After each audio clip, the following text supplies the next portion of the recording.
तो अब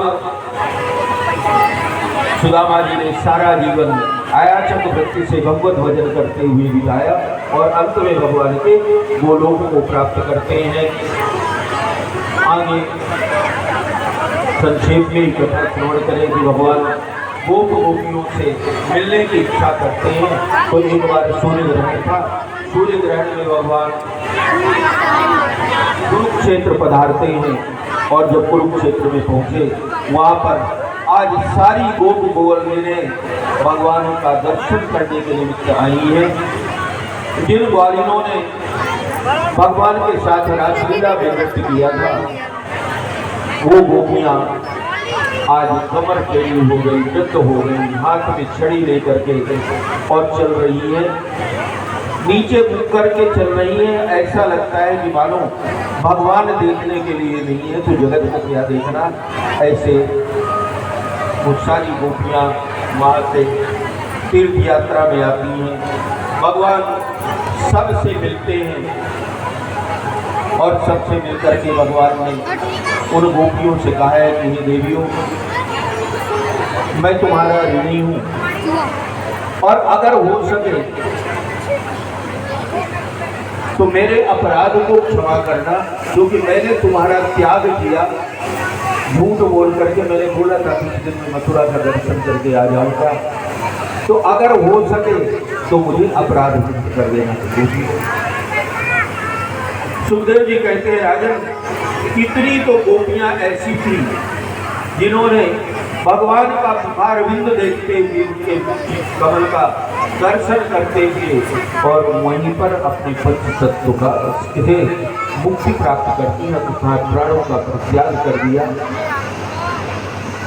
वसुदेव देवकी इत्यादि हैं, सब आपस में एक दूसरे से मिलते हैं। यहाँ से दर्शन करने के बाद भगवान वापस द्वारिका प्रस्थान करते हैं और जिस समय द्वारिका प्रस्थान करके द्वारिका पहुँचे तो आज सुखदेव जी कहते हैं कि भगवान ने मन में विचार किया। अब इसमें भी कथा तो बहुत है, अनंत कथाएं हैं।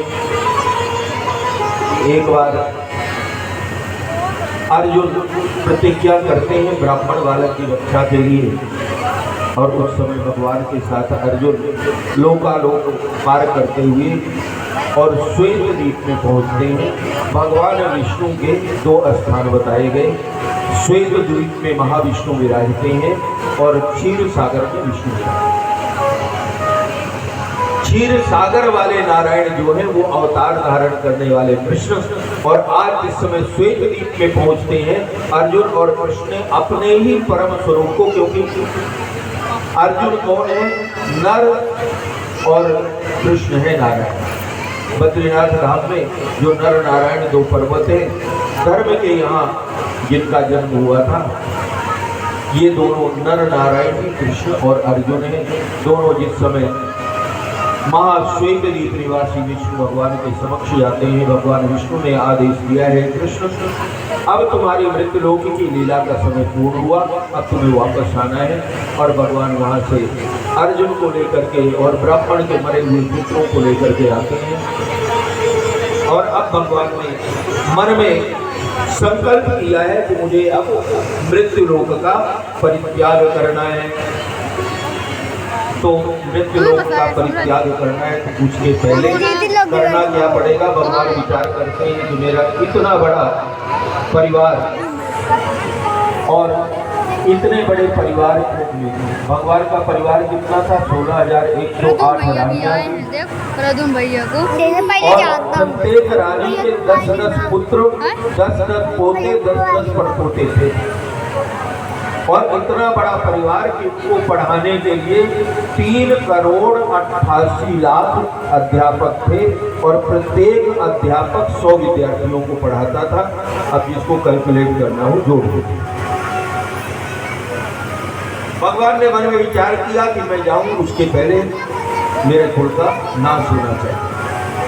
ये तो कथा है, लेकिन अगर आध्यात्मिक भाव से देखा जाए इसी को, अब इस कथा को आध्यात्म में देखिए, हमारा ये शरीर क्या है? द्वारिका है। इस शरीर में रहने वाली जो जीवात्मा है वो कृष्ण है। शरीर के अंदर 16,000 से अधिक नाड़ियां हैं, वो रक्त की नाड़ियां इस शरीर की पत्तियां हैं। रोम छिद्र जो है ये संतान है, जैसे बाल नहीं गिरे जाते वैसे संतान नहीं गिरी जाती। और जब वृद्धावस्था आती है, जीव इस शरीर को त्याग करना चाहता है, तो सबसे पहले शरीर मरता है, तब प्राण ब्रह्मरंध्र से निकलता है। भगवान ने सोचा मेरे सारे कुल का पहले नाश करूंगा तब मैं जाऊंगा। तो इसी तरह पहले शरीर की रक्त की नाड़ियां, उनका रक्त जब जाता है, फिर उसके बाद धीरे धीरे हमारी जो मूलाधार चक्र से प्राण शक्ति ऊपर के लिए आना प्रारंभ होती है और समस्त इंगला पिंगला आदि नाड़ियों का भेदन करते हुए प्राण आज्ञा चक्र से ऊपर ब्रह्मरंध्र में जब स्थित होता है, सारा शरीर मर जाता है, उसके बाद ब्रह्मरंध्र से प्राण निकलते हैं। भगवान विचार करते ही कुल का अब संहार करा के फिर जाऊंगा, और भगवान ने विचार किया और वैसे ही भगवान के नगर में, द्वारिका में मंदिर बना हुआ था एक नगर के बाहर। आज उस मंदिर में बड़े बड़े संत महात्मा भगवान का दर्शन करने के लिए आए हैं। संतों के नाम भी श्रवण कर लीजिए। विश्वामित्र, कर्ण, दुर्वासा, भृगु, अंगिरा, कश्यप, वामदेव, पुलाह, कृतु, वशिष्ठ, अत्रि, नारद, ये बड़े बड़े संत। और इतने में जाम्बवती के पुत्र जिनका नाम था सांब, आज सारे बच्चे खेलने गए और खेल खेल में बोले चलो एक काम करें, ये बाबा लोगों का पता करें असली बाबा है कि नकली।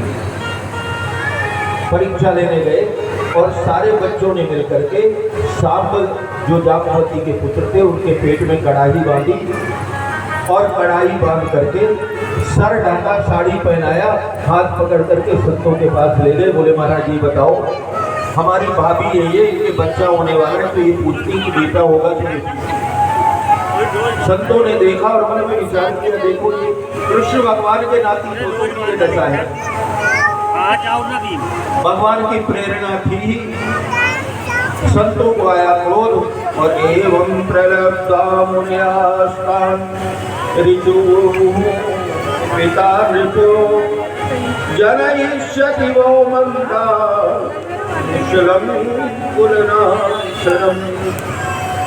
अरे बच्चों, जितने प्रेम से तुम पूछने आए हो ना कि तुम्हारी भाभी के बेटा होगा कि बेटी, उतने प्रेम से हम बता रहे हैं कि भैया तुम्हारी उस भाभी के ना बेटा होगा ना बेटी, इसके लोहे का मूसल पैदा होगा और तुम्हारे कुल का नाश कर। सारे बच्चे दौड़े, जल्दी जल्दी बाहर गए, कड़ाई खोली, उसमें लोहे का मूसल। अब क्या करेंगे? भगवान को बताएंगे, बड़ी पिटाई हो, गलती हो जाए तो बचने का सबसे सुरक्षित स्थान कौन सा होता है? दादा दादी या नाना नानी।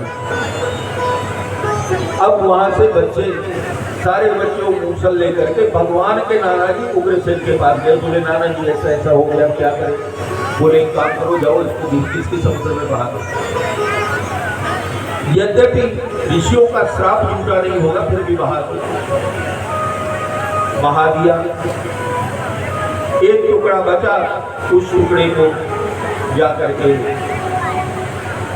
फेंका समुद्र के बीच में। एक मछली निकल गई और वो मछली मार करके ले गया, जाल में फंसा करके। जरा नाम का एक बहेलिया, उसने उससे बाण बनाया, बाण बना करके इंतजार कर रहा है अच्छा शिकार मिलेगा तब इसका प्रयोग करूंगा।